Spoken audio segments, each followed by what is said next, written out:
I'm just going to finish that washing up. I don't know if Ed heard that. Okay. Sorry, David, could you record as well? You just press the record button. I'm just looking for, okay.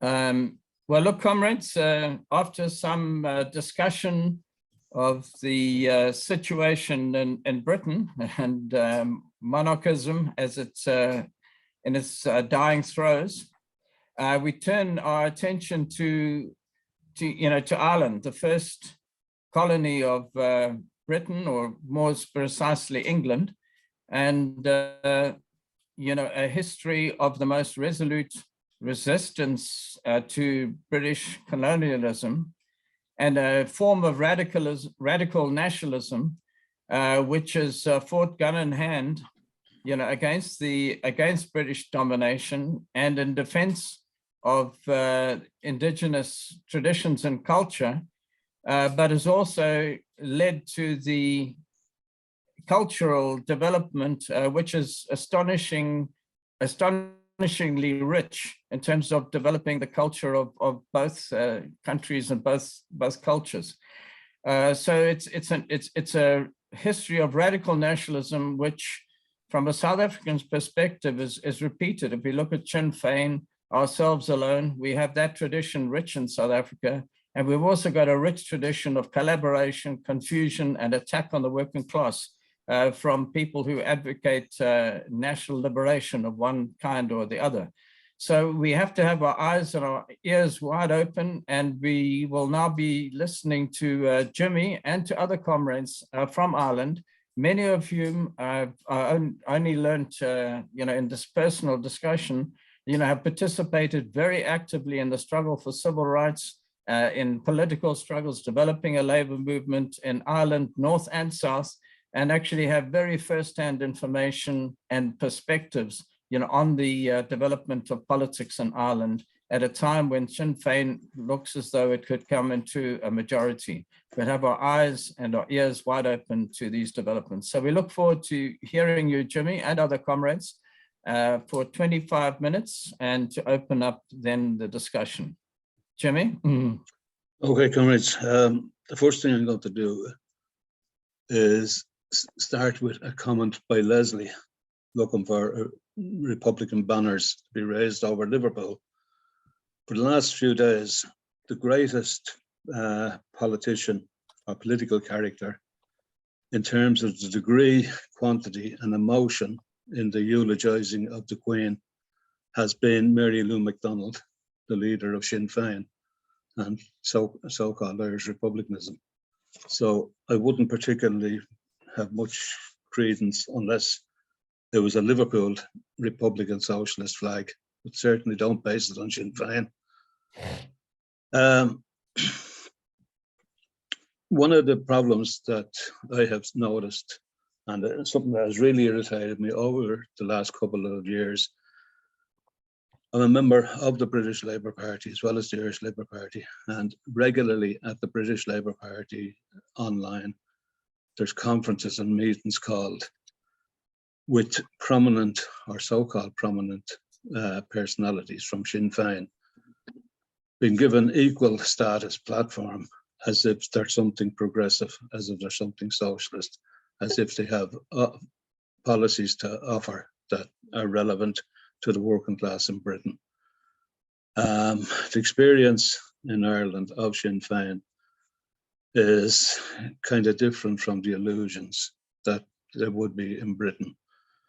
But what I wanted to do was to try and start with an understanding of where Sinn Fein came from, what tradition they represent. And it means going back a bit in history.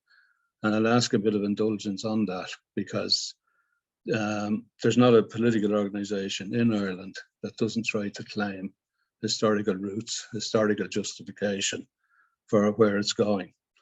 The idea of republicanism started to develop in the late 1800s after the French Revolution. In 1798, there was a mass uprising in Ireland. It was led to a large degree by a Presbyterian dominated grouping and organisation, and with mass support in the north of Ireland, with Presbyterians going into the field of battle. It was a long protracted struggle, and it eventually ended in bloody defeat. The Catholics stood by in the north, but nevertheless in the south there was major battles, but again in a local sphere. It wasn't a national uprising in true sense. It was a series.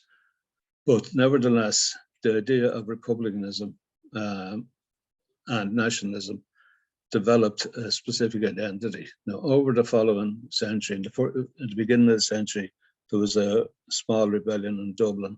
And again, it involved significantly a working class base, but it was a very small number of people, and it fizzled out. That was Emmet's rebellion. The movements in Europe in the mid 1840s, 1847 in particular, saw a reflection in Ireland of the creation of a Young Ireland grouping, similar to the Young Hungarians, the Young Germans, the Young whoever, or the Young Prussians, whatever. But again, there was a series of small rebellions, but nothing of any substance, no mass organization. And then the 1860s, again, there was creation of an organization or an identification of a Fenian movement, which again was a Republican movement. And they had a couple of small skirmishes, and then they disappeared from mainstream. Some elements of the Fenians who had gone to America created an organization, the Irish Republican Brotherhood, the IRB. Now, for the next period, up to 1916, the IRB practiced long-fingered, long-armed intervention in Ireland. They financed where they could with American workers or Irish workers in America, monies back to Ireland to keep an organization. And the IRB did have a national network, but again, very, very small. Now, David mentioned South Africa. At the end of that century, you had the Boer War, and the Boer War featured well in the consciousness of political activists in Ireland, particularly in Dublin, where there were campaigns, including campaigns by the Irish Socialist Republican Party, again, a very small group and led by James Connolly, but they had an internationalist approach to the South African War and opposed Britain and supported the Boers' right, as they saw it, to an independent state. There was also a period when there was a lot of agitation on behalf of women. Now, most of it was middle-class women on the right to vote and various other specific demands for women. But nevertheless, in the early period, around between 1902 and 1905, there was a newspaper editor in Dublin, a man called Arthur Griffith, and he had been published in various newspapers, and he eventually, by 1905, one of the units that he had developed took on a structure, an organic structure, and he called it, it became known as Sinn Fein. Now, Griffith was he's a bit of a contradictory person because he was involved with supporting the creation of a volunteer, an armed volunteer force to oppose Britain, but also to parallel and oppose the development in the pre-war period of the Ulster Volunteer Force, which was a sectarian force created in Ulster. The major issue of that period was the issue of home rule. And the parliamentary Irish politicians had negotiated a deal for the implementation of home rule. And that was cut across by World War I. Before World War I, 1913, there was a shift in consciousness in that there was a major dispute, industrial dispute, started off as a lockout, and it went on for I think 4 or 5 months, if I get the exact detail. But it was one that saw an open confrontation between the employers as a united body and the workers, mainly through the Irish Transport and General Workers Union, of which Connolly and Larkin were prominent leaders. The 1913 lockout ended in defeat, in the sense that after at the end of the winter, the workers were defeated economically and they started to drift back to work. And sadly, quite a lot of the activists then of that period finished up in uniform. But it wasn't the uniform of the Irish Volunteers, it was the uniform of the British Army, and they found themselves in the Somme and various other places. Sinn Fein was a minority, or there was only minority awareness of Sinn Fein, but that changed in 1916 when the IRB financed and organised, and mainly through domestic personalities, they organised a rebellion on Easter 1916. The rebellion was mainly confined to Dublin, and the Irish Volunteers turned out a couple of hundred people, but the Citizen Army, which was created by Connolly during the 1913 lockout, also participated in a smaller number. After a week's fighting, they were defeated militarily. And what happened then was the disaster from the British point of view, rather than the Irish, in that they systematically, over 10 days or so, executed the people they identified as the leaders of the rebellion. And this created martyrs by it was a political mistake rather than a military mistake, but it raised a consciousness and it raised an anger. At the same time, the vast majority of the leaders and activists, the people who had been in the field, were taken to prison camps in Northern Ireland or in Wales or in England. And the advantage there was that the IRB still continued to organise in the prison camps. And what they did was they analysed the activity up to 1916 and developed a programme for what was to follow on their release. Now, again, Sinn Fein didn't exist in any organisational form. But what had happened was the media created Sinn Fein, because the media latched onto the label, mainly the British newspapers, and started to identify the rebels of 1916 as the Sinn Feiners, and they then created it. Now, when Sinn Fein, when in 1917 they started to release the prisoners, there was a couple of by-elections in Ireland, and the Republicans, under the guidance of the IRB, or under the direction of the IRB, stood candidates, but they stood them under the banner of Sinn Fein, and they were successful. Now, the main opposition to them were people from the old parliamentary party of the Irish landlord class. Now, I also want to mention that when the war developed, the 14-18 war, the volunteers were also split in that the property section of the leadership and the parliamentary leaders called for the volunteers to join the Ulster Volunteers, the UVF, and go into British uniforms, go to the war. Now, the UVF went as part of the response to the calls for loyalty. But the Irish volunteers split, and they became, a minority of them created a separate organization, and they didn't go to the war. These were the ones who stayed and were raised during the 1916 Rising. That was to have consequences later on, because after the by-election, the successes, there was also at the end of 1918 a general election. And Sinn Fein stood candidates in that election. And as far as I'm out of memory here now, as far as I remember, they got 73 candidates elected. And they had the majority. And what they did was they used that majority to declare their own parliament, and that they wouldn't, that election was for candidates to London, but they refused to go to London, and they decided to set up their own parliament in Dublin, the Dáil.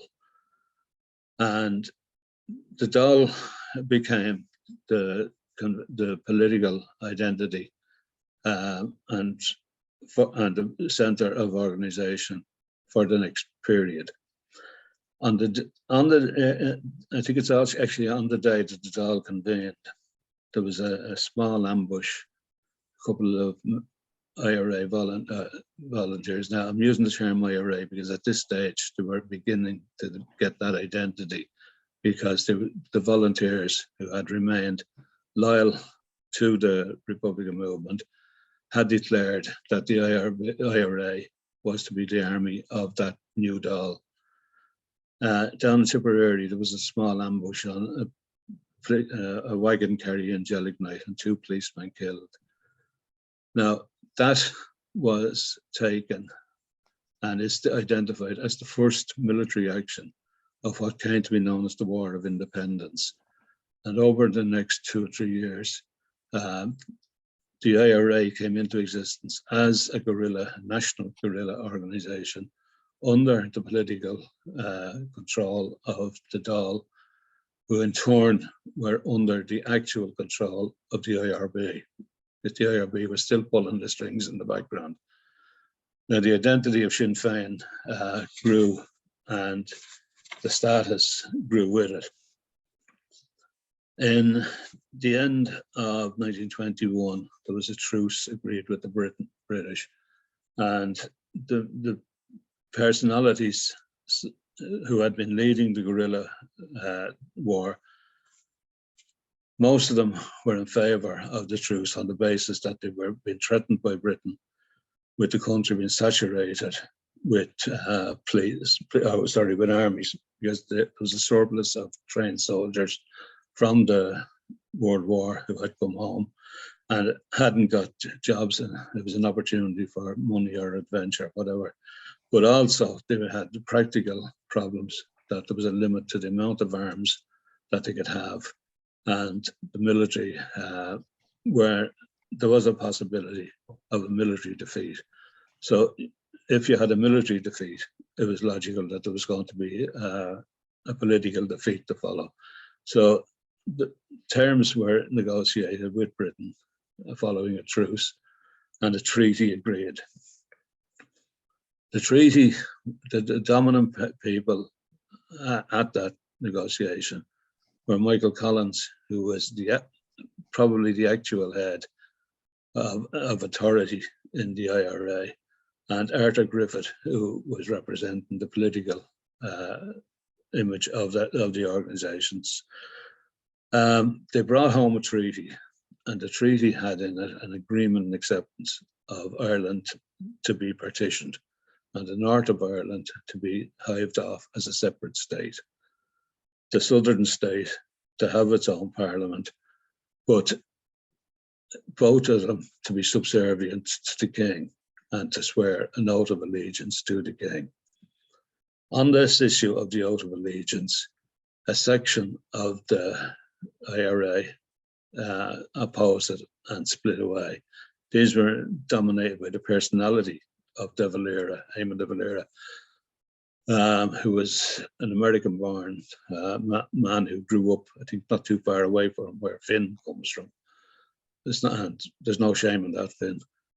But De Valera was a character who was a bit of a chameleon. He was on all sides, and he was an opportunist. He had actually participated in the rebellion, and he had been commander or commandant in charge of one of the garrisons, the more successful garrisons of the Rising.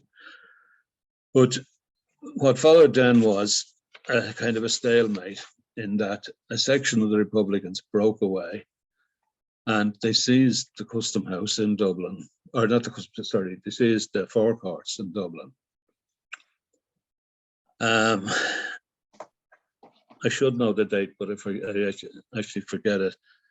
There was an English politician of Irish birth, a guy called Sir Henry Wilson, who had been a military campaigner both in South Africa and in the Great War. He was assassinated in London. Now there's disputes about this, but the disputes are raised by people who were sympathizers to what followed.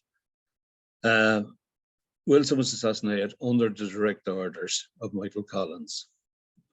And two men were arrested, both cripples, and they were eventually hanged for that.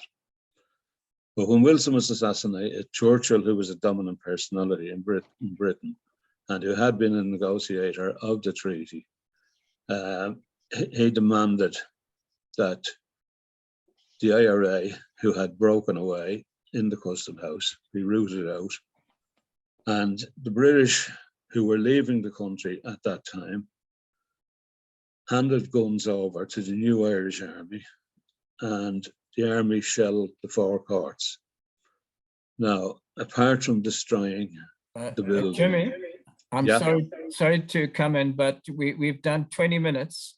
Oh, Jesus. Yeah, Yeah, so we could probably go for 20 hours. Yeah, But I'm sorry, I should have come in earlier. Thank you. Yeah, okay. Right, well, the thing about it was that the result of that was, of the shelling of the forecourts, was that Ireland went into a period of civil war between the Republicans, who were identified as Sinn Feiners, and the people who had taken over. The National Army, the majority of them went with the government, with the pro-treaty people, and the result of the Civil War was a defeat for the Republicans. But the Republicans, they never surrendered it. What they did was they abandoned their arms. Now, over the next few years, in 1926, De Valera emerged from, he had been prominent in the Civil War as a propagandist and whatever, but he then decided, he created his own party, Fianna Fáil, and the rump that was left carried on with the Sinn Fein and IRA title. In 1932, he was elected, Fianna Fáil was elected to power, and over the next few years, among their claims to fame, they finished up interning, locking up, and executing Republicans. I'm going to try and just skip along a bit here now. During the 50s, the 40s and 50s were fairly quiet until about 1956, when the IRA re-emerged as a force with a campaign, what they called the Border Campaign, which was mainly a guerrilla campaign against rural police stations, very, very little else. But that campaign fizzled out. And then things were quiet again until the mid-60s. And there was a development of the civil rights movement, and then the repression of the civil rights movement in 68, followed by the sectarian attacks in Belfast and Derry by the unionist supporting population and against the Catholic population. You had the intervention then of the British Army. Now, when the sectarian attacks developed, the people turned to the IRA, and the IRA had no organization. So they were actually an organization with a reputation, with no trained people, no resistance. And you then had a development of the Provisional IRA.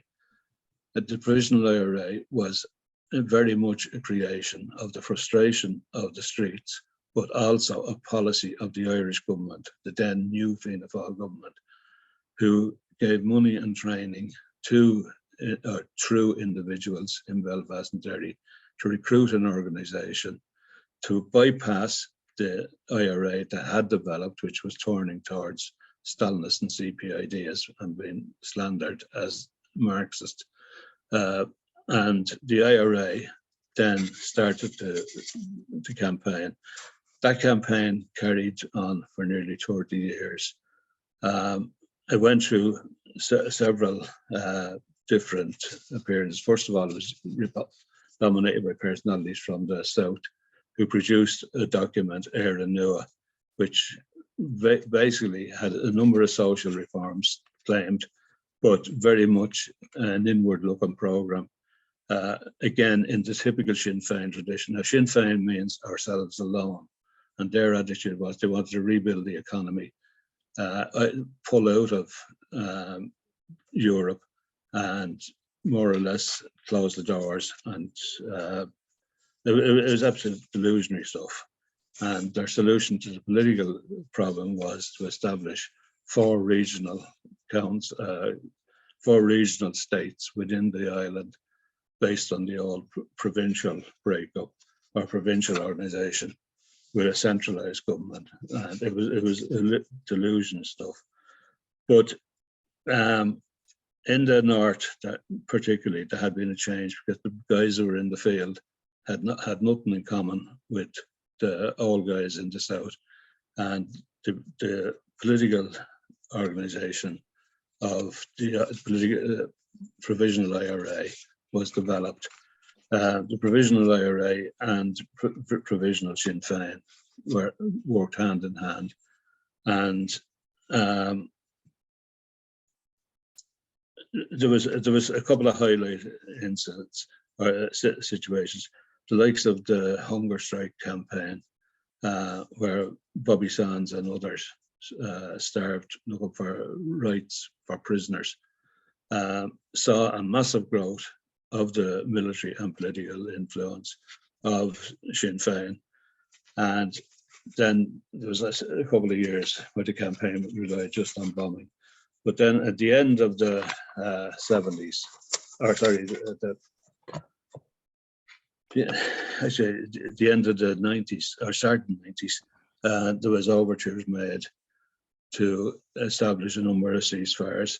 First ceasefire broke down with the Canary Wharf bombing, followed by in 1997, another ceasefire which led to Good Friday Agreement. Now, Sinn Fein along the way had made a decision to abandon abstentionism, except in Britain. And they went into this new structure in the north, and they looked for support in the south. In the south, they grew steadily year on year on. But what they did was they did it by opportunism.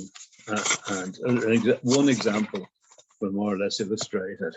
There was an attempt made by the government to privatize water services and put meters in people's houses to charge for water. Working class communities mainly, and to their credit, the Socialist Party, which was grew out of the old militant, led a campaign and won that campaign against the government.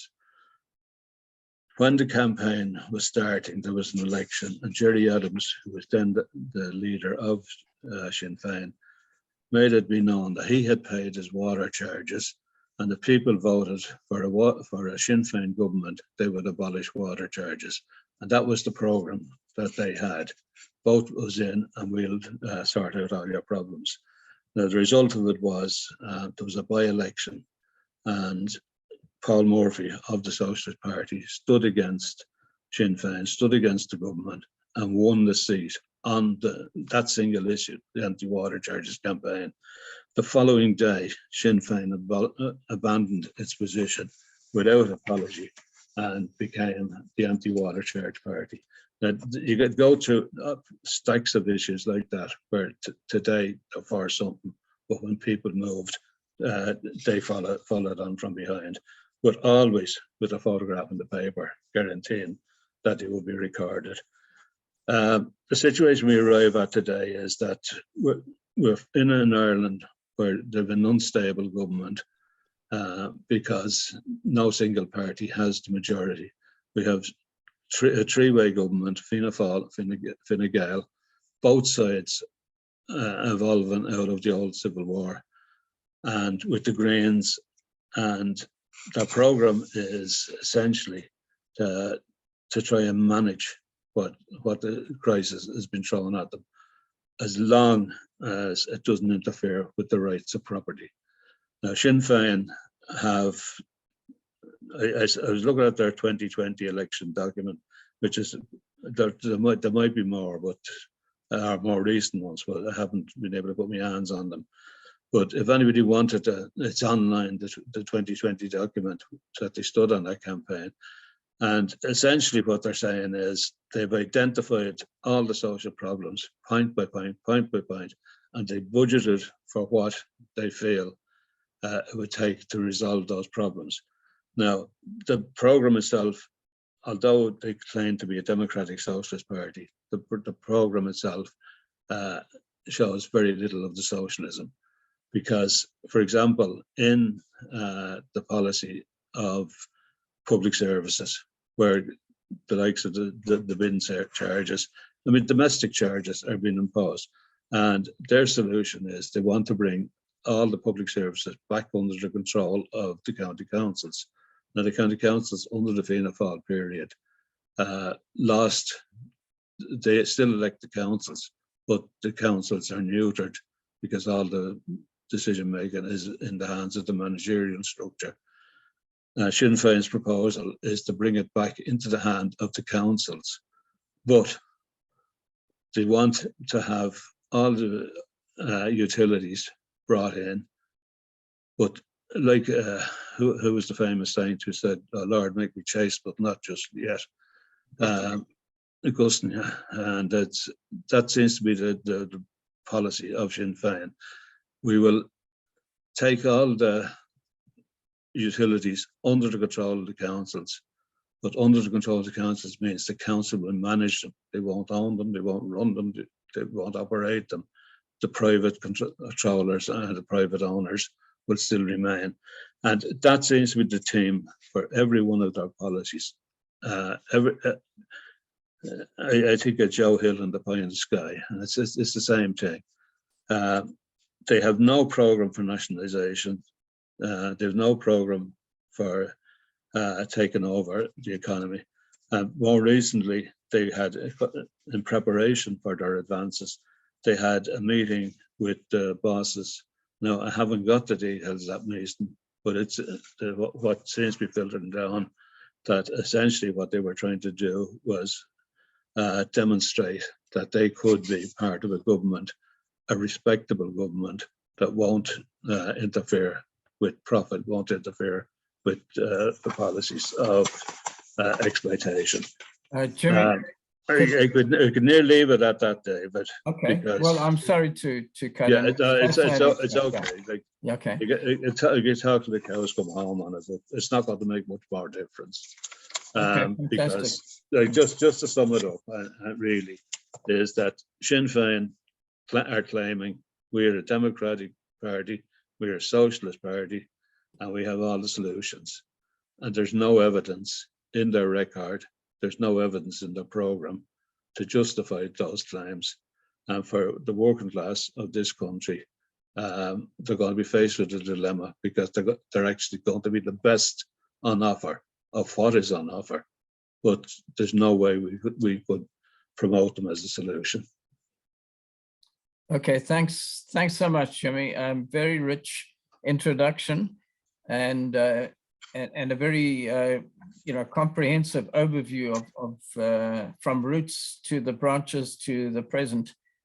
I wondered if we could start with just some questions, and then if we could have indications. Jimmy, could I bring out a series of questions which have been on my mind? I mean, obviously, Sinn Fein and the whole Republican movement develops within the Catholic culture. In other words, when a guerrilla goes down, the priests take over and they turn that into a Catholic event. And that seems to indicate, some support from the Catholic establishment for the IRA. And at the same time, we know there were atrocities after atrocities committed by the church against working people in Ireland. I mean, some are so appalling, it's hard to believe, such as the dumping of children's bodies in sewage cesspits and things like that, all discovered by individuals, not by politicians or by civil rights movements or anything of that kind. How is the intense oppression of women and the adherence to some of the most reactionary religious ideas, how do they deal with that issue? And the last question, it seems to me that the so-called liberal changes which are now happening in Ireland have nothing to do with Sinn Fein, but somehow they seem to be benefiting, from those. Okay, just a question. Any other questions coming in?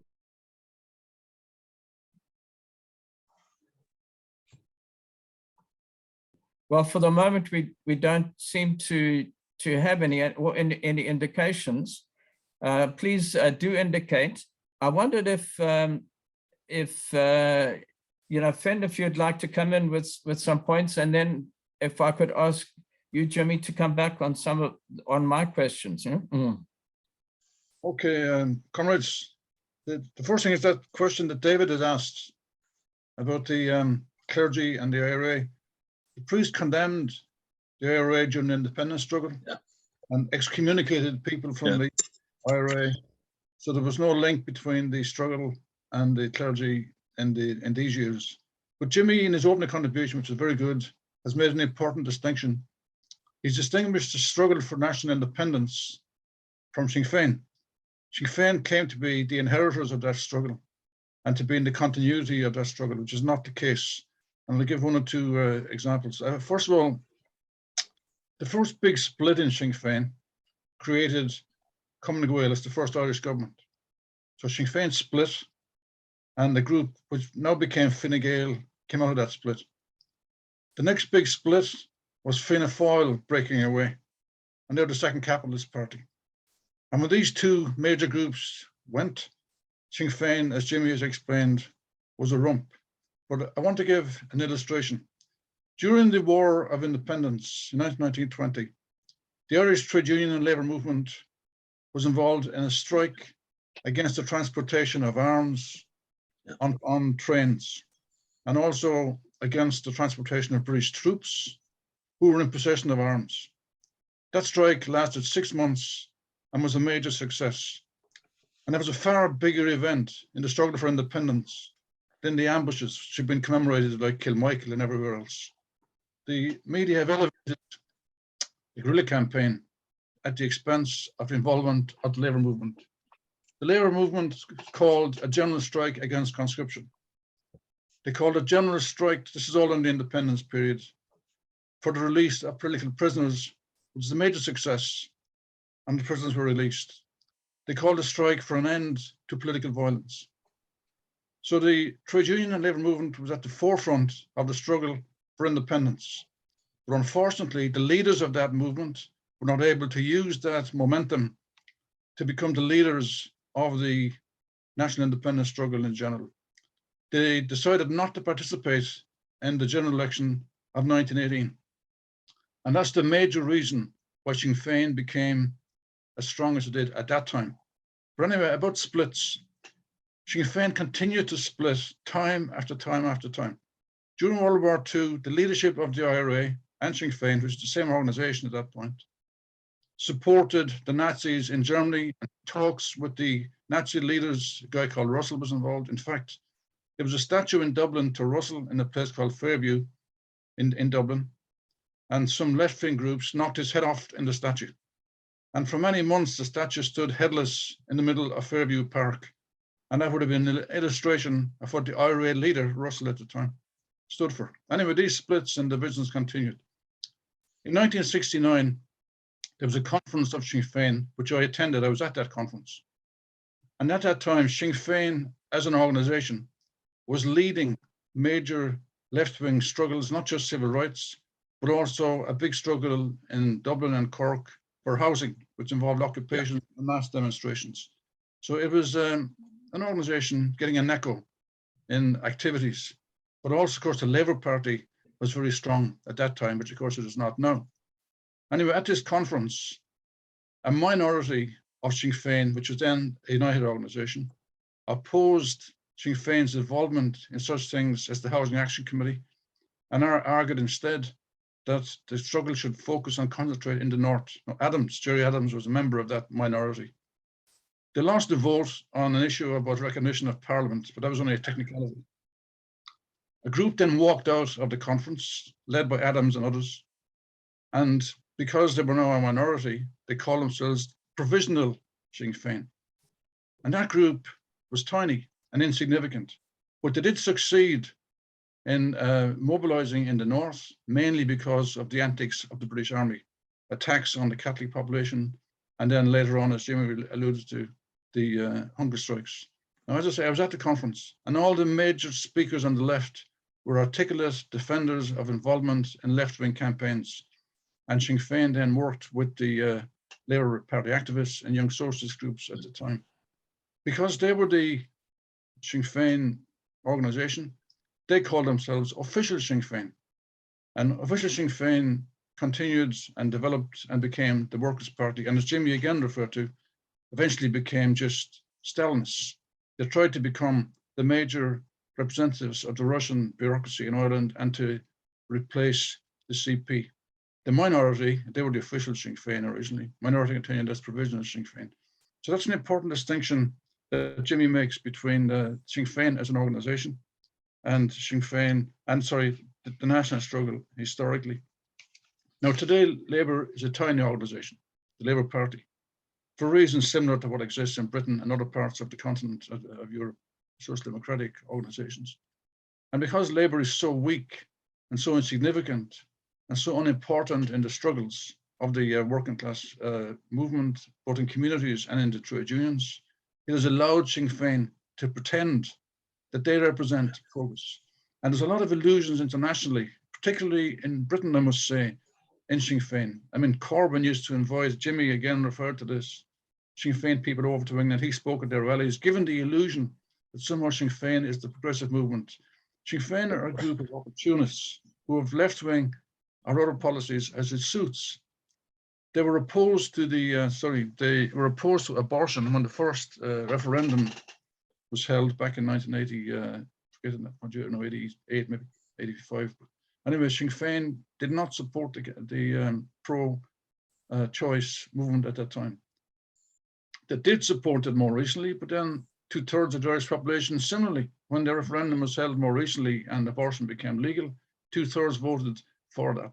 And of course, then Sinn Fein suddenly became the great defenders of women's rights. So that's, let's say, an important distinction to make between the struggle for independence and the Sinn Fein organization, who don't have that continuity which they claim to have with the independence struggle.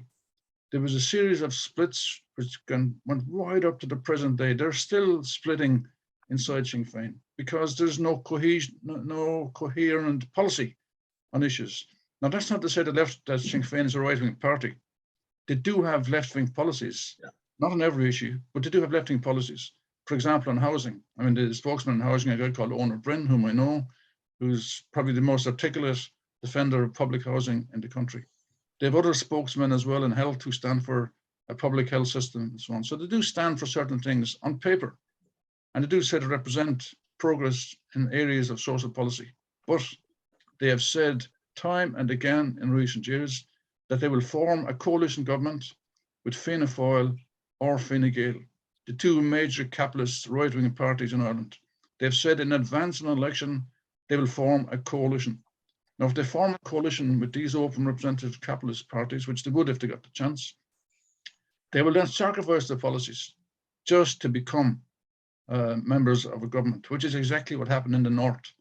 They formed a coalition with the most vicious right-wing, sectarian, antediluvian, anti-creationist group in the North, the Democratic Unionist Party. They were a bunch of nutters, extreme right-wing in terms of social policy, and a right-wing conservative group who, by the way, supported Johnson 100%. Sinn Féin formed a coalition government with them in the north, and they're still in a coalition government up there. So when they're calling for the return of Stormont, what they're calling for is the return of a coalition government between this right-wing Democratic Unionist Party and Sinn Féin. So likewise in the south, when the opportunity comes, they will form a coalition government should the chance come. And I kind of leave it there because Jimmy did very well in explaining the distinction between Sinn Féin as an organization and the national struggle. There's no continuity there. In fact, just one final point, what's her name? Michelle O'Neill recently said that the IRA struggle was a necessary part of the evolution of Sinn Féin. Now that's a point that's worth considering, because the IRA's bombing campaign in more recent years killed predominantly civilians, not British Army personnel, but civilians in their bombing campaign, north and south. And many a person who opposed Sinn Féin, and there was a major split a couple of times in Sinn Féin in recent years, ended up on the side of the road with a bullet in his head for public viewing later on by the press. So while Sinn Féin do represent, in terms of their policies, progress, and they get an echo for these policies because of the absence of the Labour Party and Labour and trade union movement's involvement in that, it gives them a chance to make headway. But when the opportunity comes to form a government, they'll go straight in and betray all the policies that they say they stand for. And even the more left-wing and progressive members, such as the one I referred to, Owen O'Brien, he may maintain, and probably will maintain, his belief in the policies. But the leadership of the party, he'll never become leader of the party because they wants them. It's not a democratic party, by the way. Decisions are made behind the scenes. I mean, there's no election for Michelle O'Neill. They were just told that she's your new leader in the north. There was no election, there was no nominations, there was no voting. They were just informed that. That's the way they function. They're not a democratic party. They're not a socialist party. But at the same time, we need to recognize that the reason they get such an echo in our society and the reason the vote is so high is because of the absence of a socialist perspective for the Labour and trade union leaders. Finn, some marvelous additions to the discussion. Oh, never mind. You know, which is quite a surprise to hear that leaders in the north get elected without, were appointed without any election. Even the Conservative Party manages to do something like that. I wonder if we could now have, you know, those who are vindicating to come in. Dominic, I see you, I see Ian, and I see Matthew. Would you like to come in that order? John, yeah, yes. I'd just like to touch on one or two things, particularly since the 1960s.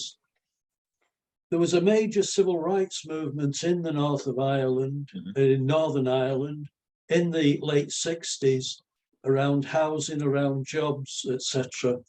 The leadership of this was largely student-based, with Bernadette Devlin being, if you like, the most noteworthy of the leaders, and it was called People's Democracy.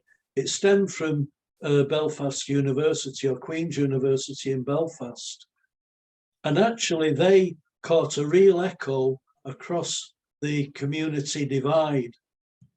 The position was one that Bernadette Devlin stood on a programme of social reform at a by-election in Mid-Ulster. And she actually won that election. And because everybody knew how many Protestants there were and how many Catholics there were and who voted and who didn't vote, it was reckoned that she got 7,000 Protestant votes in her election campaign as a unionist. And that was against, if you like, entrenched unionism. The position was one that not her campaign, but the campaign of civil rights was getting a very real echo. It actually got a real echo in the BBC, where they highlighted the situation where a Catholic family had been waiting 5 or 6 years for a council house, and there was 4 children in the family, and they were overlooked in some rural, semi-rural area of Northern Ireland in favour of a girl, a single person in her late teens or early 20s with no family, and she happened to be a unionist. And this sort of thing caused outrage because it gradually came home that the words that were used by many of the civil rights people was that Northern Ireland was Britain's Alabama. And that was, you know, if you like, echoed. Ballymena, which was the heartland of Ian Paisley, was referred to as Baton Rouge, you know, and that was the sort of situation that you had. With the development of the civil rights movement, you also had, as has been referred to, the development of the IRA, or the Provisional IRA, where 3 government ministers from the South, Boland, Blaney and Haughey later became Prime Minister, were actually funneling arms to the nationalist elements in Sinn Fein in the North. And that created the IRA. You then had a bombing campaign. And if you like, the civil rights movement were literally pushed aside and told, this isn't your struggle, this is our struggle. I'll move on to the late 80s. In the late 80s, the 2 major paramilitary groupings, the UVF and the UDA on the Unionist side and the Provisional IRA on the Nationalist side, issued ultimatums to workers.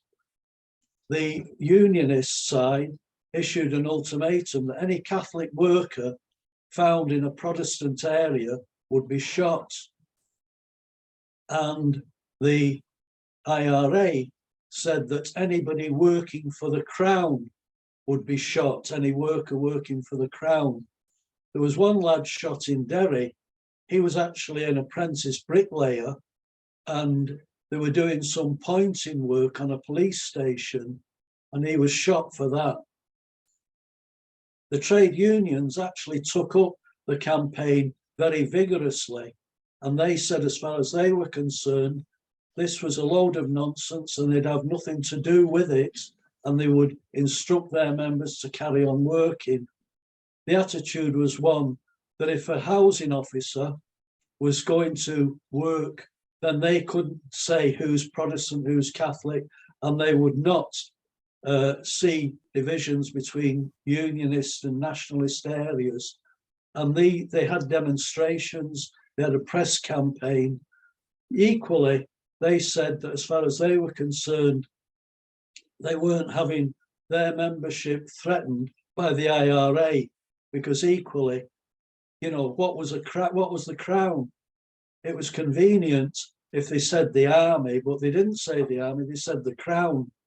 Well, the social security system is the Crown, the post office is the Crown. What do they mean? You know, there was a load, and it was in this background that you had the situation where the likes of Corbyn and the leader of Manchester City Council, Graham Stringer, who's now regarded as a darling of the right, took up the issue of supporting Sinn Fein. At that time, I was a member of Manchester City Council, and they had a delegation over from Northern Ireland of Sinn Fein. Now, I campaigned against that because I'd been in the North. I go over every year. I've been in the North, and I got as many press cuttings as I could showing the attitude of the trade unions towards the sectarian organisations, and I distributed them among the councillors in Manchester. There was a rather innocuous resolution that Manchester City Council would put on facilities for tea for this delegation to come. Now, I opposed that because I said, I got up in the council and I said that they should be inviting the trade unionists who are standing up to sectarian, threats, and invite them to the city council and let us hear what those people had to say. Needless to say, I was in a minority of one on Manchester City Council. When it came to the vote was to grant this tea for the Sinn Fein delegation.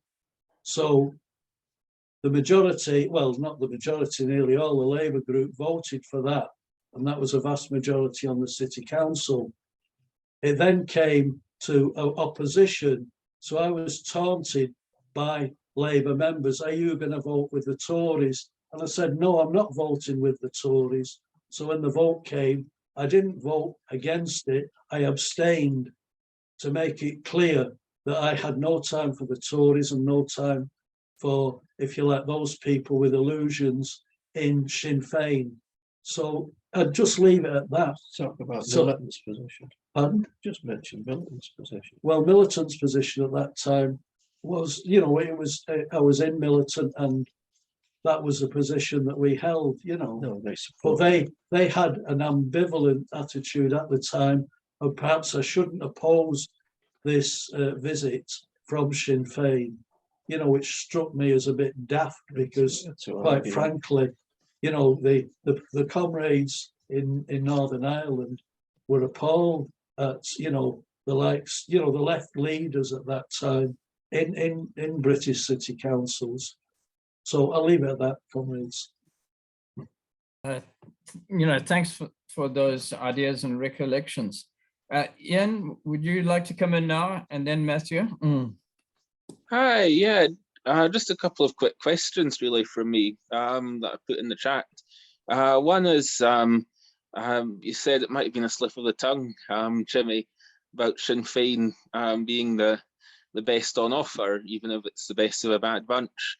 So I'd just like to hear your thoughts on people before profit. Some people see as a more left alternative to Sinn Fein. So I do think that the momentum for unification will probably flow through Sinn Fein for some time to come, but just what you think of that other organisation that does have a good chance through proportional representation of getting into the Dáil and even the Northern Ireland Assembly at times. And the other one was what the transition, in fact, the two transitions in Britain, what effect that might have on Irish politics going forward. From one Liz, who's been widely praised for meeting Martin McGuinness and the reconciliation tour in 2011, to another Liz who's seems to be on the anti-treaty wing of the Tories, if you like, on the issue of the Brexit protocol, even being pretty careless with the Good Friday Agreement. So that will push forward the moves for unification, or indeed complicate them and make it more difficult in some other way.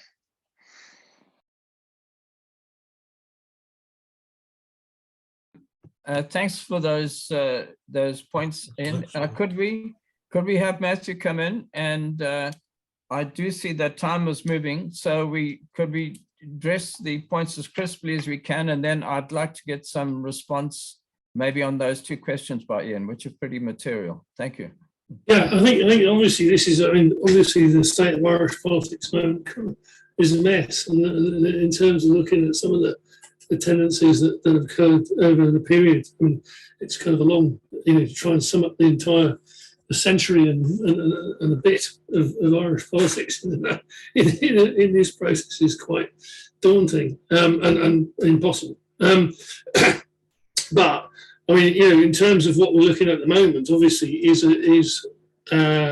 interesting in terms of, you know, if you look at the history, obviously, as you say, of Sinn Fein, of actually, you know, I think the comrade raising the question of the civil rights movement is entirely correct, because obviously that was a mass movement. And then we have obviously the superimposition on top of that of a guerrillarist movement, which of course is then of course, as has subsequently been proven, then riddled actually with British agents, you know, top to bottom, and the overlay of that.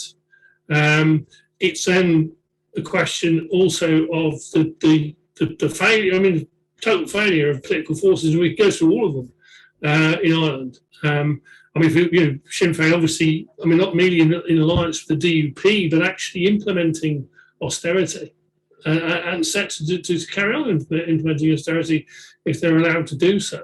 In the same in the south. I mean, you know, I mean, it's quite clear. Obviously, any government offices taken over by Sinn Fein in the south, there would be no change in policy. If any, I mean, the real material thing. The problem is also, the problem goes down to the left, and the problem with the left in Ireland, as well, I would say, and it is certainly in the south, is its fascination with electoralism as opposed to building a movement, getting itself elected, and seeking to get itself re-elected, rather than take consistent positions or principle in terms of building a movement. It's about getting yourself back into office. And the thing is also that they rely on, at the same time that many of these organisations actually rely on preferences from Sinn Fein and so on, and therefore are tied to it in many ways, and so refuse to criticise it. So we wind up with that. And of course, I mean, obviously, the position of the Greens, which is even worse. I mean, the interesting thing, of course, about the Irish Green Party, of course, is it's already been destroyed once because of its alliance and government. It's now gone to the position of propping up the Gone Bean men of the Fine Gael and Fianna Fáil, in total abdication of anything it actually said in its manifesto, etc., and performing a sort of classic Green position. I mean, not as bad as the German Greens, now who are the worst warmongers in Europe, but along that line to prop up the system. We see here also in Scotland, essentially propping up the SNP to implement austerity and so on. So it's, I mean, in those terms, a terrible position. The thing is, not the British left is not blameless. I mean, either, by no means. I mean, the problem. Of course, the British left, of course, has not had any. I mean, there's some there are certain tendencies who were reasonable on this, but but the position the British left should have taken in those terms was that they should be in favour of the British being removed from Ireland, and many tendencies, including the militant, refused to take that position. That actually put them on the wrong side in those terms through that position, through that period. And so I mean, obviously there's, as I say, a complex position, but a position in which we're not seeing any real political forces come through, which are proposing a socialist perspective or a perspective for the working class. Thanks.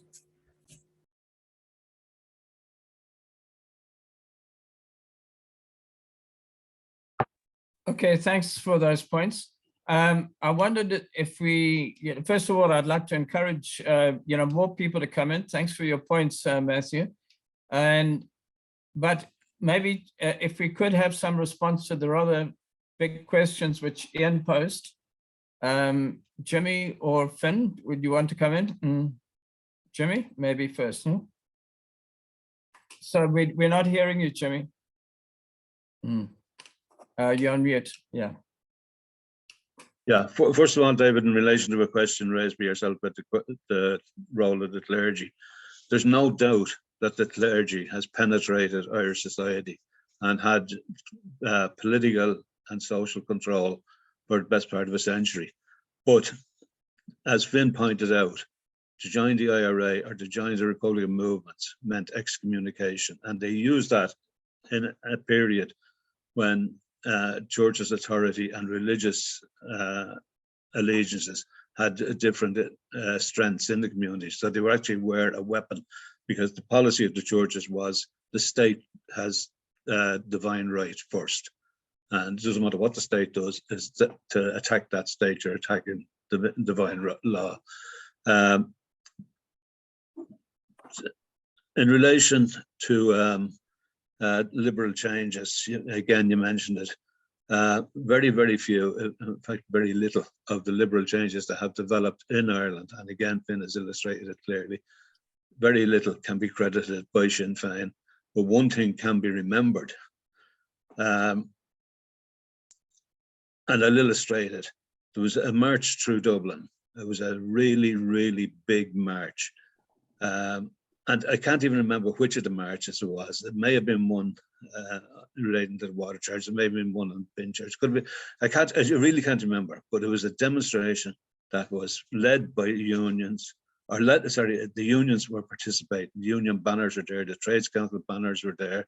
There were tens, if not hundreds of thousands of workers marching through Dublin, and there was no Sinn Fein. The meeting marched around the walls of Trinity College, heading for the government buildings.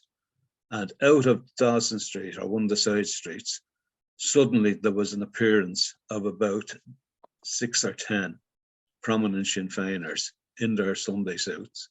And they came out and crossed the road into the head of the banners, into the head of the marches, got their cameras out, had their pictures, and then pissed off back to wherever they were going. And there's so many illustrations of that. I give a local one. There was an electronic factory near me, and the workers were on strike in a very, very bad winter. And the women were picketing by day and the men were picketing by night. And one day, Jerry Adams turned up on the picket line. Now, I happened to be there with a couple of other comrades. And Jerry Adams turned up with a local bloke to get their pictures taken. And it's a memory I will never forget. He mooched to the front of the picket. The cameraman stood up and focused on him and focused on the group.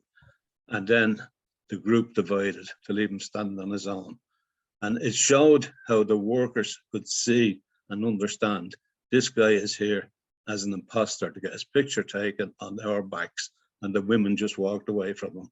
Now, that has been the attitude in a lot of situations, both from the provost, even to this day. They in relation to the Paul Murphy campaign, where he won the seat, the provost threatened physical danger to the supporters of the water charge campaign for actually having the nerve to seek support of workers in their area.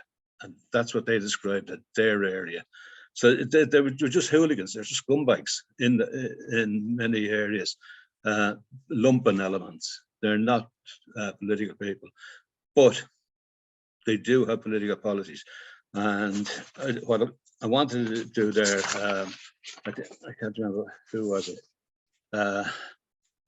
Ian mentioned the question of, I don't know whether what way I said, I can't remember the words that I used about having people faced with the choice that Sinn Fein may well be the best. The sad part about it is that may very well be a situation.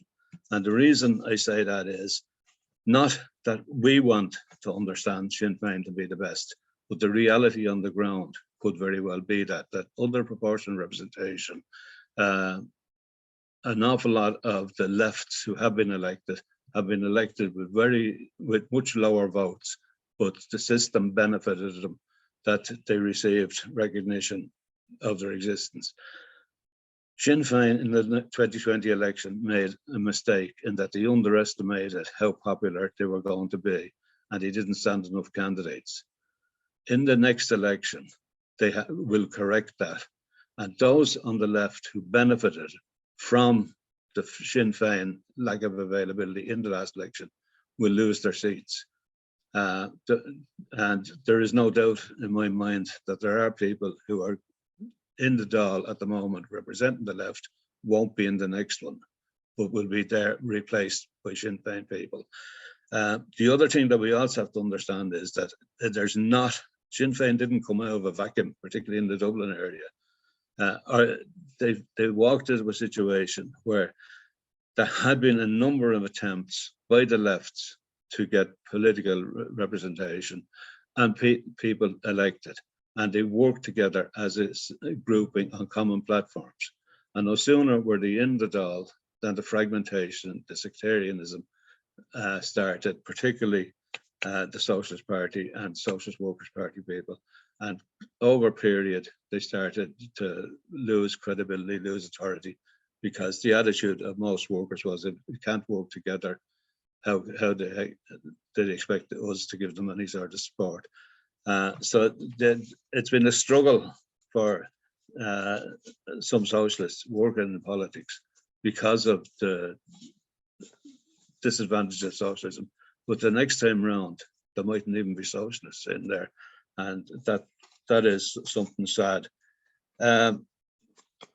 one other thing I wanted to mention, and as Matthew mentioned about British agents, there is absolutely no doubt in my mind that republicanism has been penetrated for a long period of time by the British Secret Service.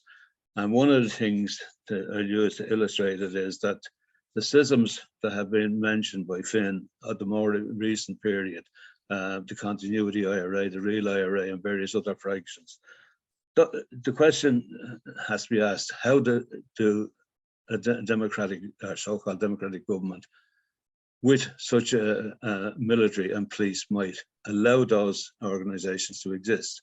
Well, the answer is simple: they want them to exist, because they understand that there will always be hotheads in communities who will be looking for action, who will be looking for opposition. And it's as well to have these organizations there that can mop them up, because the intelligence services understand control, and they know when they piss. It's as simple as that, because the homes are tapped. So it's just keep them there. And if any of them get out of line now and again, pick up one or two of them, slap them, and let the others think that things are going on.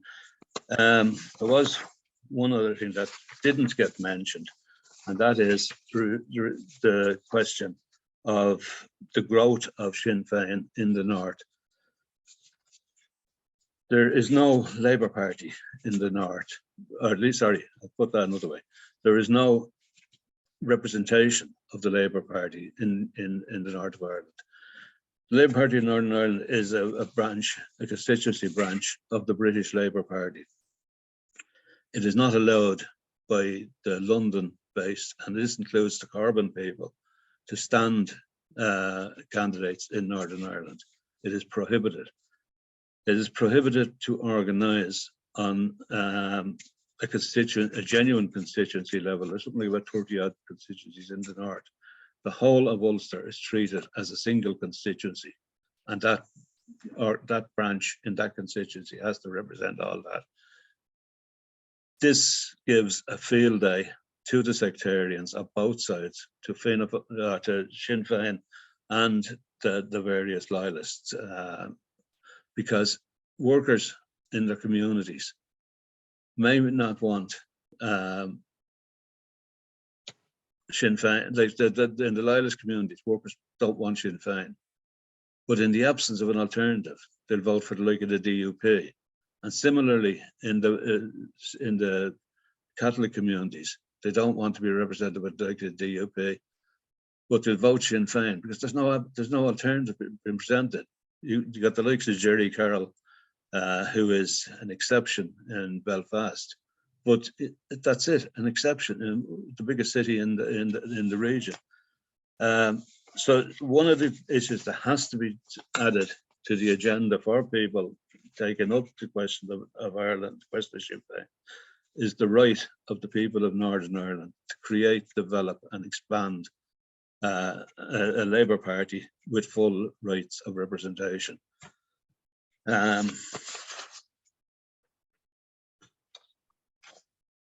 I just leave it that there's probably other things there, but I apologize any comrade if I've missed something. Thanks, Jimmy. I thought it was worth answering or coming back on some of those points, and then maybe, drawing out some conclusions, from the discussion later on. But some of those are pretty material points. I do see, indications. Now, first of all, please indicate if you'd like to come in. It's a rich discussion. Even short contributions could be really valuable. I see Roger indicating, and Dominic, you have come in first. So could I ask Roger to come in first, and then you? Roger, yeah. Yeah, comrades.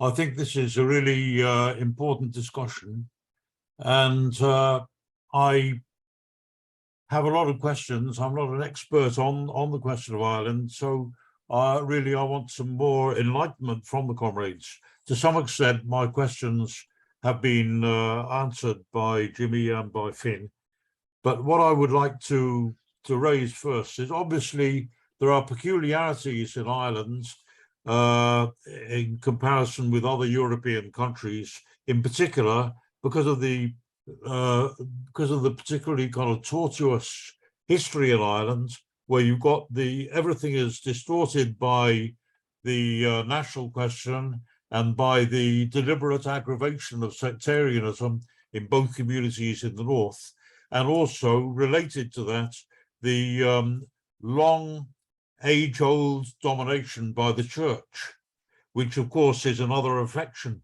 due to the British aggravation of the sectarian divide and the promotion of communalism.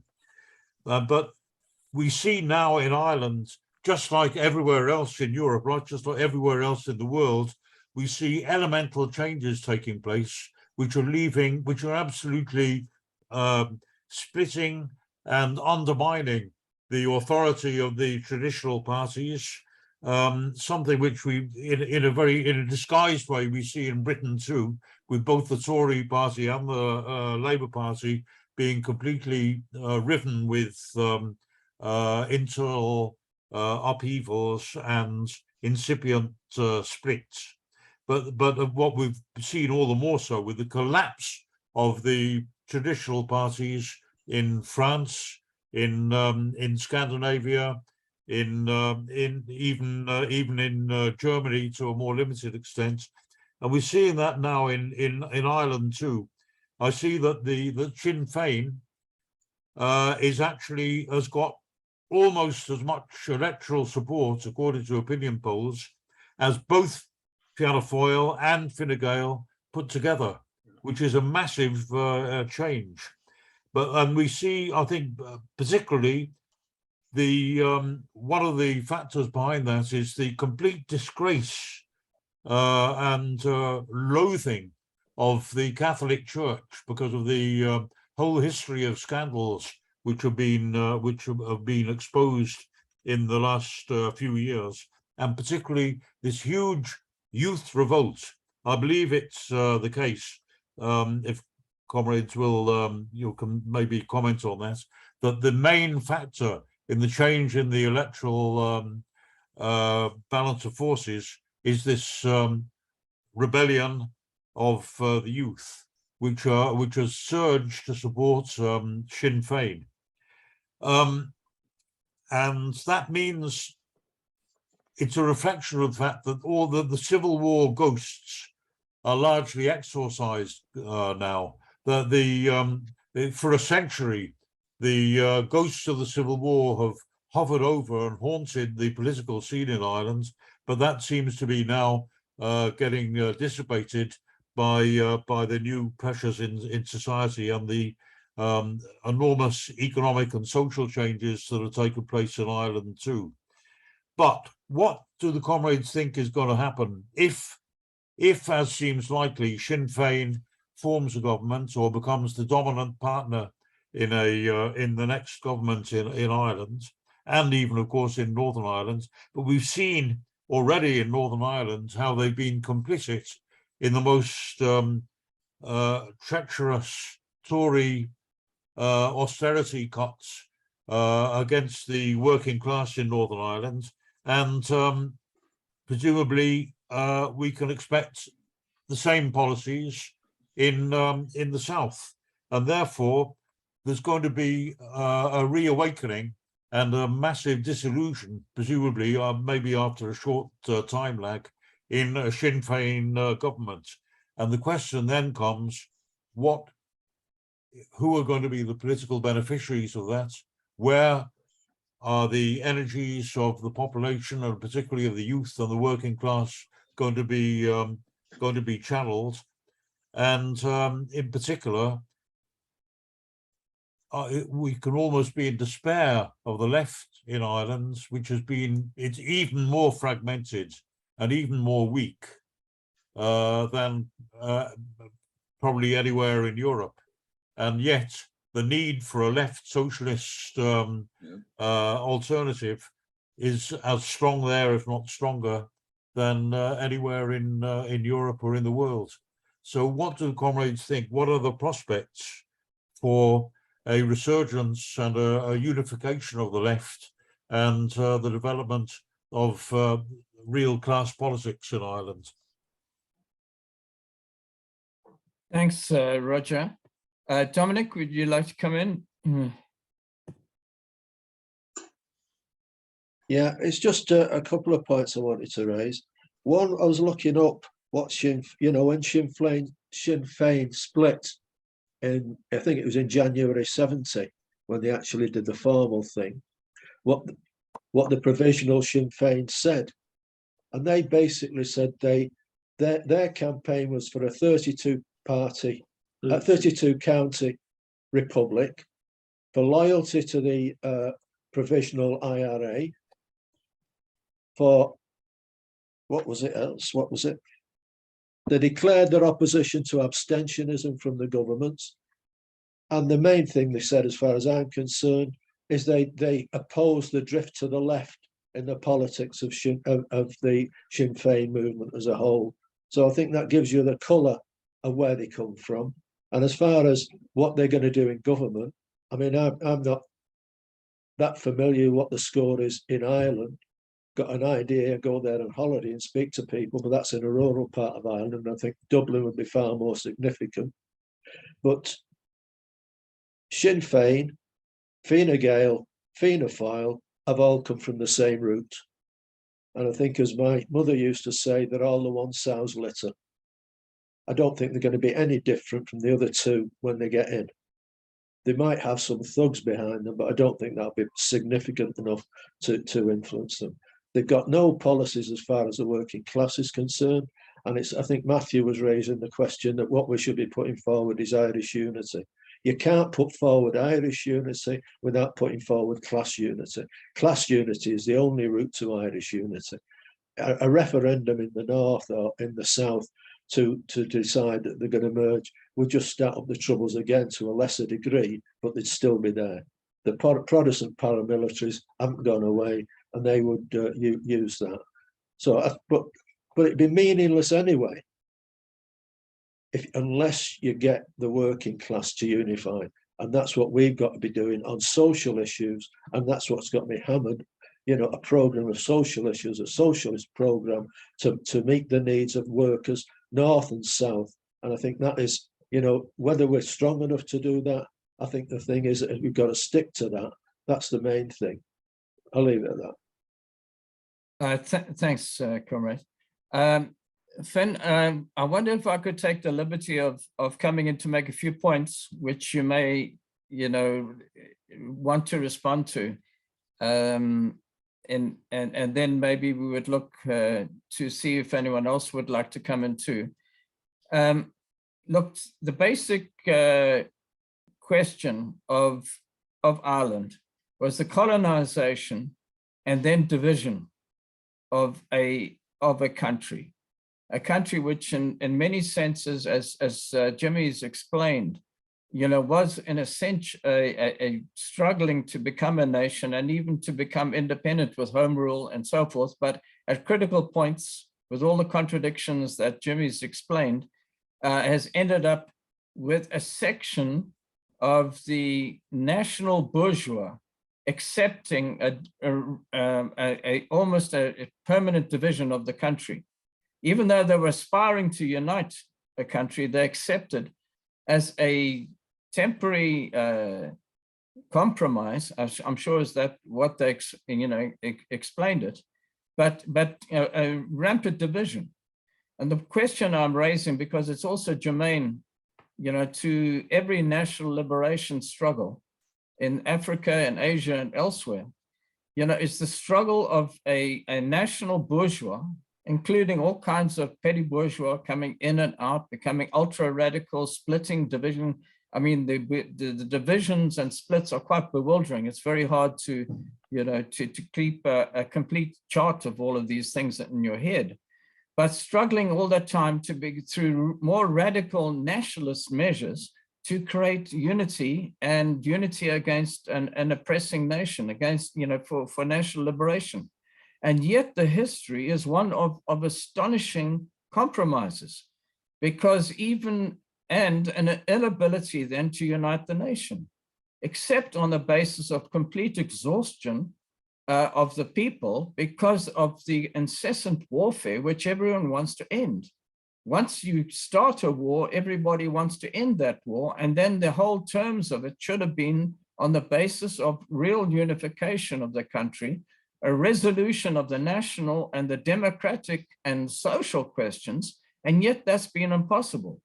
Because if I'm not fully aware of what was arranged in the Good Friday Agreement, but basically it seems to me from an outsider, this was a ceasefire written large. And that instead of fighting, there would be constitutionalism, and there would be ways in which things would work out more or less for the good at the end. And then there was a huge relief that bombings were beginning then and actually then eventually ended, so that ordinary people were not facing devastation and bombing in their lives. I mean, a horror without end, and a state which was really using every fascist method of interrogation and arbitrary arrests and imprisonment and detentions, you know, to break the spirit of a people. On both sides, absolute devastation and abhorrence from ordinary people for a life without endless conflict and war and loss of without end. The stories I've heard about from Northern Ireland, just of individuals who are now beginning to tell the truth about what's happened, are too horrific to imagine. Like, for instance, taxi drivers picking up somebody who was either Protestant or Catholic, taking up a hill and then just killing their passenger. I mean, unbelievable stuff, but that was happening in a civilized nation because of the extreme development of sectarianism. Now this raises the question, is it possible, because this is the dream which I think is latent in Sinn Féin's popularity, is it possible to unify the nation on the basis of constitutional principles and so forth, to bring it all together? Is it possible to override the terrible history of division, the rampant class collaboration, which we see, Sinn Féin's involved in, but somehow to put all of those bits and pieces together and then to develop a united Ireland? Because that's what they're striving for, and that's what they're claiming to be able to do without further bloodshed. I think that's what's latent in it. And I think that the British ruling class, the Tories would like to play the fiddle on and on forever, but I do think that sections of the British ruling class would be only too happy to be able to take away that the Northern Ireland question, the Brexit issue, which is putting a finger in the eye all the time, and retreat. On the other hand, sections of the Protestant community feel that that would be absolute betrayal, and the war could start all over again. So that is the question which I think is on everyone's mind. Could we have a constitutional advance, or are we going to lapse again into sectarian division? And again, all the horrors of the past returning. That's my point. I don't know if I see any other contributions. Otherwise, I'll ask you, Finn, to come in. Yeah. That's an extremely important point David has raised there. So I want to just make a reference to that. Ireland cannot be unified on the basis of capitalism. It cannot be achieved. If Ireland is to be united, it will be on the basis of a working class struggle coming together north and south. The notion of a national bourgeoisie is problematic in terms of Ireland. It wasn't the national bourgeoisie that rose up against Britain. It was a petty bourgeois uprising, small farmers and so on. In the north of Ireland, there was industries directly linked, like in shipbuilding and steel, to the British Empire. In the south of Ireland, there was no similar bourgeoisie. There's a few big industries, but in the main, it was a small proprietorship, and it was the petty bourgeois that led the movement. So there was never a national bourgeoisie with a coherent aim to separate from Britain or anything like that. So it's an important question, and it needs a discussion on its own rights. And we need to look at the works of Trotsky and others, but the resolution of the national question in the period of imperialism. But it will not be possible to unify Ireland on the basis of capitalism. And the discussion about the constitution can't be separated from that basic principle. The working class will accomplish that. Just, I want to make a reference to this treaty, which often is confusing people's minds. When the treaty was negotiated back in 1921, the principal architect was De Valera. De Valera went to London, met Lloyd George. Lloyd George made it clear to him there will be no Irish Republic, and these are the terms of the settlement. Then he came back. When the formal negotiations began, he didn't go to London. He let other people go to London, like Collins, Griffith, and others. When they came back, because he wasn't at centre stage, he opposed the terms of the treaty. And then all this division emerged subsequently. But nonetheless, a vote was taken in Parliament on the treaty, and a majority was in favour. There was then an election held in 1922, in which 80% of the electorate voted in favour of the treaty, in the sense of voting in favour of parties that supported the treaty. It couldn't be clearer. Michael Collins and Arthur Griffith called for a referendum.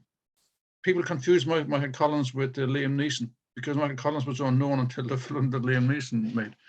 But anyway, Collins and Griffith called for a referendum.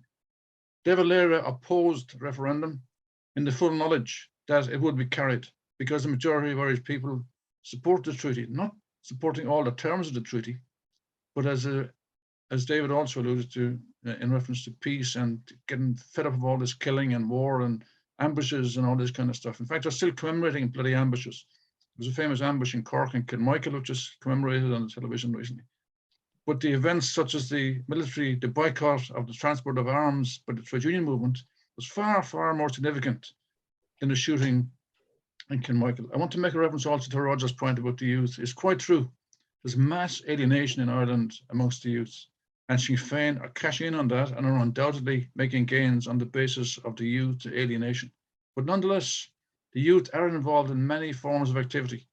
There's a lot of quite significant campaigns happening in Ireland now on the issue of housing, in which youth is very seriously involved, on the issue of opposing the right, which the youth are involved with. There's a march coming up in 2 weeks' time on the cost of living issue, a march against a bit like what's happening in England with the can't pay, won't pay. Young people are very heavily involved in that. And from these kinds of movements, something may well emerge, and we need to watch that, because the youth undoubtedly will be the decisive factor in terms of the emergence of anything new. But when we're discussing Ireland, we need to constantly look back on the main teachers and thinkers in the Marxist tradition. There's nothing special about Ireland that goes against the traditions of, say, imperialism and the working class. The issues will be resolved by the organised working class movement. The capitalist class will be unable to resolve questions of that nature. And just finally, I think it was Ian referred to the isn't the people for profit a far better left-wing option than Sinn Fein? That's correct. That's quite correct. And the people for profit solidarities are called is a significant force in Irish politics. Now, they haven't grown to the extent of Sinn Fein, but Sinn Fein is growing because, if you pardon the expression, because of its growth, because it's larger, it's able to, as Jimmy also referred to, it can swamp out other left-wing parties. But there's plenty of left-wing politicians. That sounds like recorded music. There's plenty of left-wing politicians in the door. I was at an event this morning, a Labour Party event, and the leaders of the Labour Party told us that the Labour Party is now in favour of childcare being a maximum of €200 per month for every child. Nobody knows that. The first I heard that was at a meeting this morning. It's like one of the secrets of Fatima. Oh, and earth is Labour going to gain support anywhere? People don't know what the bloody hell they stand for. But there's plenty of left-wing politicians. People don't have to vote for Sinn Fein. And it's a good point that Ian raised, because Sinn Fein pretend they're the left-wing party. They're not. There's plenty of left-wing parties. The problem is they can't work together. They can't unite. Even when the two separate organizations, People for Profit and Solidarity, came together, they couldn't form a new organization. And that's why it is called People for Profit Solidarity. Both organizations exist separately. When the Labour Left Alliance was formed some years ago, the parties remained separate. And apart from the separate parties, there was then a third section, which is called non-aligned. So if you weren't in the Socialist Party or in the Socialist Workers' Party, We then joined the unaligned group. And what kind of unity is that? What kind of a way is that for the movement to come together? But it's right to say, Roger, that the youth are the key, and they are alienated, and that's exactly where Sinn Fein are aiming all their propaganda at the present time. We have to be wary. We know what's going to happen. We know what the Sinn Fein government is going to mean, and we need to be ready to be able to explain why these developments happen. But also, we need to have an organisation in place that can unite the left and bring the Trojane movement into that organisation. Thanks so much, Finn. Look, Jimmy, the floor is open to you to, well, actually, hold on. I see, Ed, you've indicated. If you could come in, Jimmy, if you could prepare to pull, some of the thoughts that have been raised, some of the arguments together, and we'll then conclude a really rich discussion. Ed? Sorry to jump in towards the end, and it's really just a question. I was very interested in what Finn was just saying, and particularly this thing that the problem is the left-wing parties can't unite. Now, I'm reluctant to accept that that's just because of the leadership of those parties. Is there a material basis for that inability? I mean, why is it that the left can't unite in Ireland? What's going on in terms of society that the workers' movement cannot bring itself together through the trade unions and so on? It's just a question. That's all. It seems to be that in some ways it's the central question to how we move forward, because the history that's been recounted is a history of, national struggle while the working class movement fragments. That's it. Thanks, Ed. Jimmy, would you like to take the floor? I'll just finish or start with Ed's point. It is a very, very real fact that part of the problem is just pure and simple party jealousies. Us first. We don't want to give the platform or give the authority to the others. To some degree, the Socialist Party has been diminished in its authority and influence and replaced by the people before profit. Richard Boyd Barrett is probably the greatest, the best known left speaker and leader, not just among the youth, but among the older generations too. And he's somebody who gets an audience, and very often a sympathetic audience. The questions raised by Roger about what comes after Sinn Fein, it could probably be answered that, first of all, Sinn Fein are going to get an opportunity to either influence or control a government. The problems that they're facing, I just have a little list here. Housing, rents, fuel costs, medical care, education, pensions, public service cuts, wage limits, privatisation, vultures, and vulture takeovers, and you go on and on and on. All of those problems are there now. All of those problems will still be there if there is a Fine Gael or a Sinn Fein government. And Sinn Fein, I mentioned the 2020 programme. They did an analysis on that programme themselves of costing it as to what it would cost the state to implement those policies. Now, that was calculated on what the state could afford then.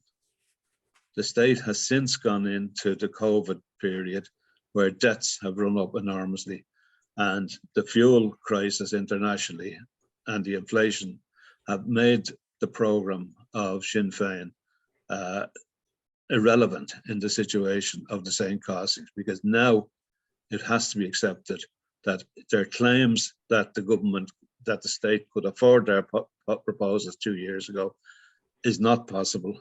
And therefore, they're going to have to consider the question of taking on the owners of capital, of taking on the world bastion of capitalism. And to try and do that within a small nation state, they're probably going to finish up, if they attempt it even, they're going to finish up very, very much in the same battleground that people in Greece were on, facing the European sanctions and facing blackmail from international capitalism. And I'm not certain that Sinn Fein have the bottle or understanding to take that on. There's one thing that who came through the comments there, the questions of the youth. There is no doubt that there is a change in the consciousness of the youth, and part of the alienation of the standard regular political parties now is reflected in that. The demise of Labour is reflected in it. The disappearance of democratic left and various other schisms is reflected in it. The youth won't be patient, and that's why, to a large degree, they're turning to Sinn Fein, because they're coming across, they're actually doing a pretty good job in terms of promoting the propaganda, and you can't take that from them. It's only when you look at what they're saying the problems come in.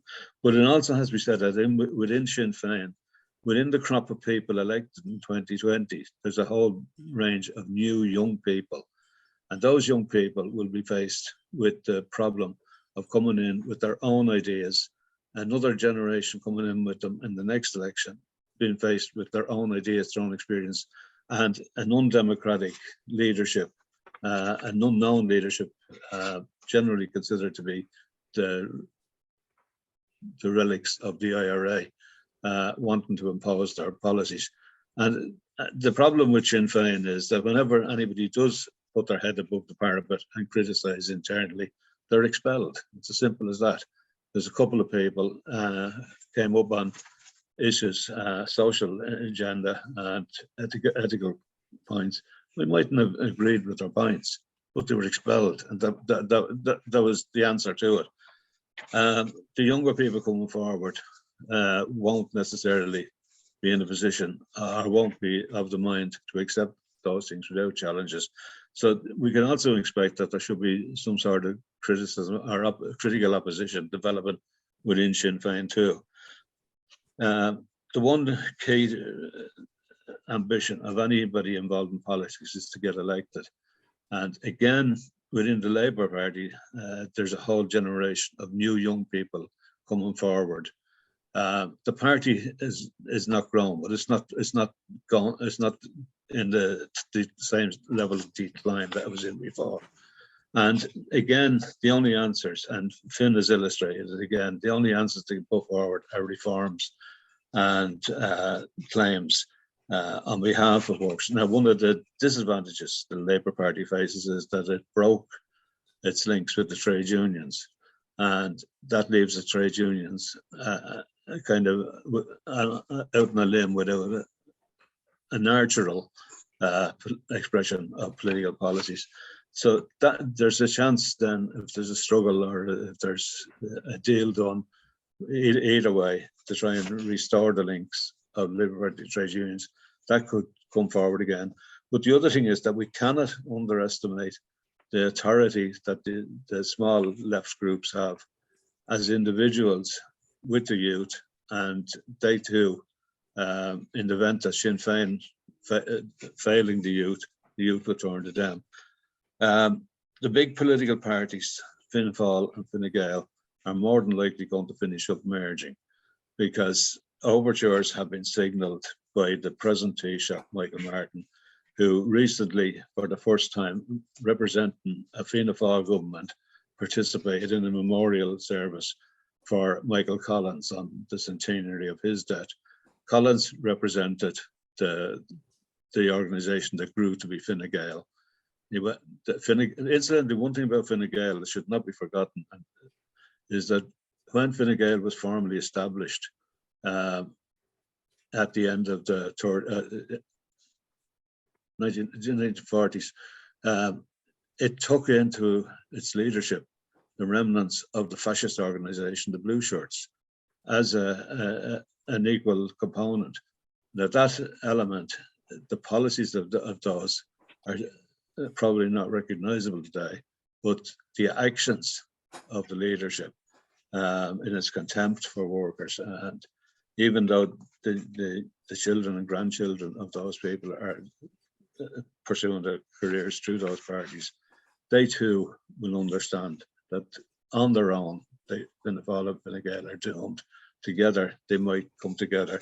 Now, one thing that it might answer Roger's problem, or Roger's question, is if Sinn Fein fail and start to lose in another election 4 or 5 years down the line, one thing that would have to be taken into consideration is the possibility of Fianna Fáil and Fine Gael uniting on a programme of, or on the banner of ending the Civil War. Now, the Civil War is 100 years gone, but it has riven the country for that 100 years. And if they can put forward a programme of unity on the Civil War and the old animosity is gone, they could, if they did their propaganda right, they could tap into a mood that could create a platform that would oppose Sinn Fein. Now, I'm not going to say that's, it's not even a developed thought, but it's something that I've had to consider, and it's something that's out there. And the only final point I want to make, and again, Finn made it, that the vote, the votes on the Civil War, or sorry, the votes on the treaty were ratified by Dáil Éireann, by majority, and by the people. But it also has to be remembered that the people who were in the background through all the early national struggles, the IRB, when Collins came back to London with the treaty, the first thing he did was he went to the IRB and they approved it too.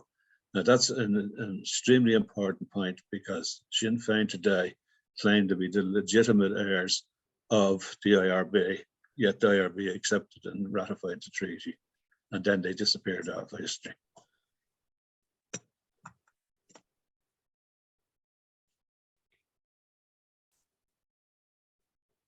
Many thanks, Jimmy. Could I pay tribute to our Irish comrades for giving us a very rich and very reasoned introduction and a comprehensive overview of the issues which are faced. It's extremely complex.